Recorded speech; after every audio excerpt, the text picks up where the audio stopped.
Este mes llega el análisis de una de mis películas favoritas, Seven, dirigida por David Fincher y protagonizada por Brad Pitt, que interpreta a Mills, y por Morgan Freeman, cuyo personaje se llama Somerset.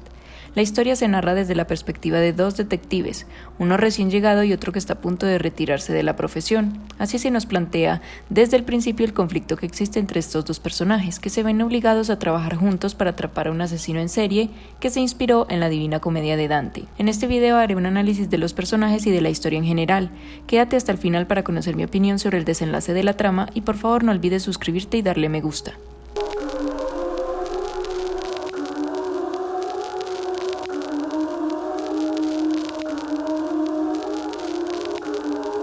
Partamos del nombre de la película, Seven, que en español vendría siendo 7 y hace alusión a los 7 pecados capitales de los que se habla en la Divina Comedia y en la Biblia.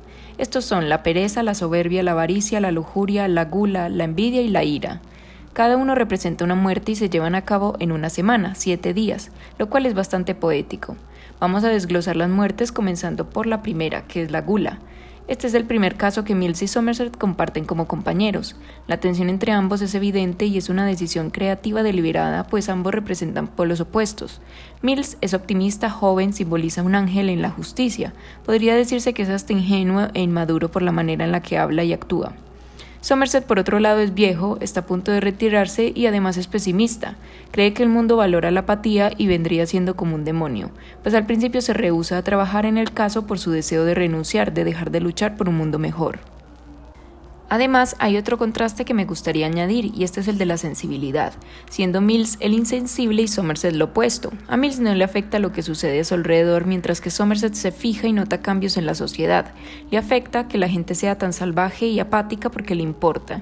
Esto se ve reflejado en la escena en la que Mills le dice a Somerset que mató a alguien una vez, pero que no recuerda su nombre, al contrario de Somerset, que le dice que nunca había disparado su arma en todos sus años de trabajo. Ahí se nos muestra lo apuestos que son, pero cuando Somerset le confiesa a Tracy, la esposa de Mills, que estuvo a punto de ser padre pero prefirió que su mujer abortara porque no quería que su bebé creciera en un mundo apático, se nos muestra la razón detrás del sistema de creencias de Somerset.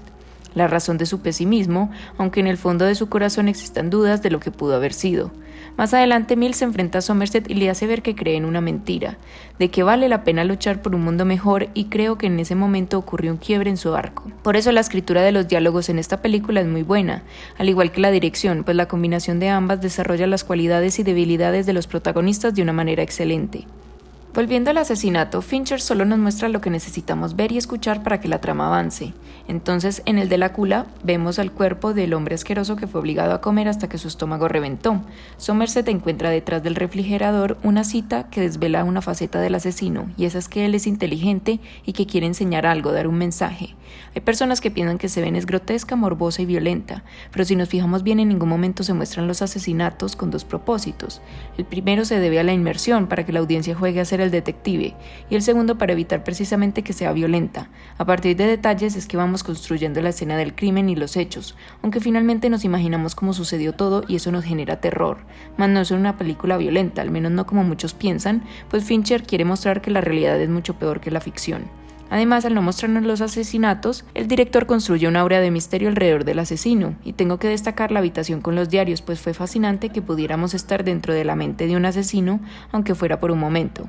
La imaginación vuelve a ser crucial cuando la audiencia cree, al igual que Mills, que el asesino es un monstruo, un hombre desalmado, pero Somerset le dice a Mills que él es solo un hombre común, y nuevamente la realidad supera la ficción, porque es mucho más aterrador saber que cualquiera puede convertirse en un asesino. Por otro lado, con cada asesinato nos volvemos más empáticos, porque tratando de resolver las pistas nos ponemos en el lugar de las víctimas, de los detectives y del asesino. Sin embargo, no importa el trasfondo de la vida de los detectives, solo importa el caso y la perspectiva que tienen del mundo. En ningún momento nos dicen dónde están tomando lugar los hechos, no sabemos cuál ciudad es porque podría ser cualquiera, y como dijo John Doe, el asesino, ni siquiera nos damos cuenta de que vivimos entre los pecados capitales. Después del asesinato de la gula le siguen la avaricia, la pereza, que continúa una de las escenas más aterradoras de la historia, seguimos con la soberbia y luego la lujuria, que me pareció aterrador y evidencia a la perfección lo que decía anteriormente. A partir del testimonio de aquel hombre, nos ponemos en la mente del asesino y nos imaginamos el sufrimiento de la víctima. Básicamente empatizamos con ellos. Seven tiene uno de los mejores clímax, en mi opinión, y comienza con la llegada de John Doe a la comisaría. Se entregó de manera voluntaria y con las manos manchadas de sangre, que le pertenecía a él mismo por haberse cortado las yemas de los dedos para que no pudiera dejar huellas, la sangre de la soberbia y una tercera parte, que todavía no habían descubierto. John Doe les dice a los detectives que a cambio de declararse culpable, deben llevarlo a ver los cuerpos de las últimas dos víctimas, la envidia y la ira. Así lo hicieron. En el camino, John Doe intenta justificar los homicidios explicando sus motivos, que están basados en la filosofía de premio y castigo, pues él cree que las personas que asesinó no eran inocentes y merecían morir porque eran pecadores. Los detectives le preguntan por su historia personal y John Doe les dice que su trasfondo es irrelevante, porque lo que dice y lo que hace nos ayuda a determinar la clase de persona que es, inteligente, adinerado y malvado. Eso es buena escritura. John Doe además se considera a sí mismo una especie de mesías que vino a expiar los pecados de estas personas. Él menciona que fue escogido por una fuerza mayor, es decir, Dios, por lo que cree que no tiene libre albedrío al contrario de sus víctimas que eligieron pecar.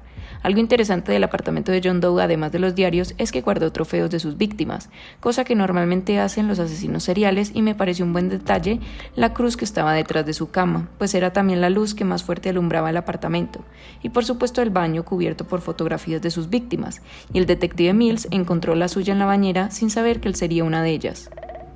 John Doe guía a los detectives a un sitio remoto en medio del desierto. Me parece importante mencionar que la lluvia en la película humaniza la historia y a los personajes, y al mismo tiempo complementa el tono de la historia, pero es curioso que en esta escena final no hubiera lluvia.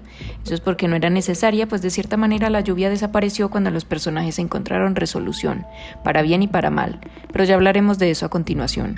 Mills y Somerset están esperando a que el asesino les diga dónde están escondidos los dos últimos cuerpos, pero en ese momento una camioneta les deja un paquete y Somerset es quien lo recibe y lo abre. Era la cabeza de Tracy y la esposa embarazada de Mills.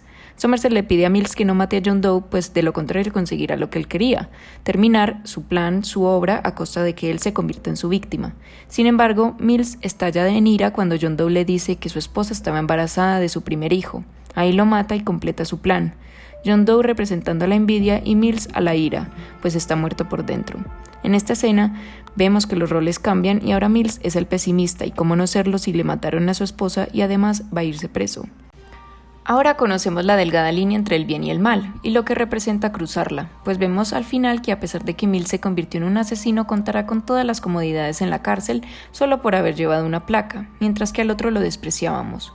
Por esa razón acabó ganando el villano porque demostró la doble moral que existe para todo, la hipocresía del sistema. Fincher quiere a través del arco de Somerset mostrarnos que la apatía y el pesimismo no traen nada bueno. Ahora empatizamos con el mundo a nuestro alrededor y conocemos las motivaciones de Mills y de John Doe para hacer lo que hicieron, aunque no podamos comprenderlo ni negarlo. Sin embargo, el final es sorprendente no solo porque ganó el villano, sino porque en medio de la tragedia la historia logra ser optimista y satisfactoria, debido a que Somerset decide no retirarse todavía, lo cual es optimista, pues hay un mundo por el que vale la pena luchar, aunque este no sea maravilloso.